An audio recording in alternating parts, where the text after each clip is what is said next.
બનાસકાંઠાના ધાનેરામાં પાણીનો નિકાલ થયો છે તો વરસાદી પાણી ભરાયા હતા જે બાદ પાણીનો આખરે નિકાલ થયો છે તો વરસાદી પાણીથી લોકો પરેશાન થયા હતા તો મંતવ્ય ન્યૂઝના અહેવાલની ધારદાર અસર જોવા મળી છે મંતવ્ય ન્યૂઝ દ્વારા અહેવાલ પ્રકાશિત કરવામાં આવ્યો હતો મસ્જિદ સામે 1 માસથી પાણી ભરાયું હતું તો પાણીનો નિકાલ કરવા તંત્ર કામે લાગ્યું છે મંતવ્ય ન્યૂઝ દ્વારા અહેવાલ પ્રકાશિત કરવામાં આવ્યો હતો સ્થાનિકોની રજૂઆત છતાં પણ તંત્ર નિંદ્રામાં હતું જે બાદ મંતવ્ય ન્યૂઝે અહેવાલ પ્રકાશિત કર્યો અને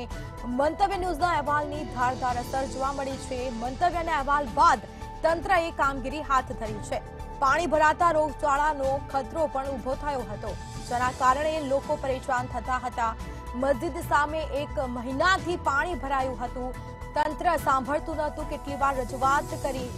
આખરે મંતવ્ય ન્યૂઝે અહેવાલ પ્રકાશિત કર્યો અને તેના અહેવાલની ધારદાર અસર જોવા મળી છે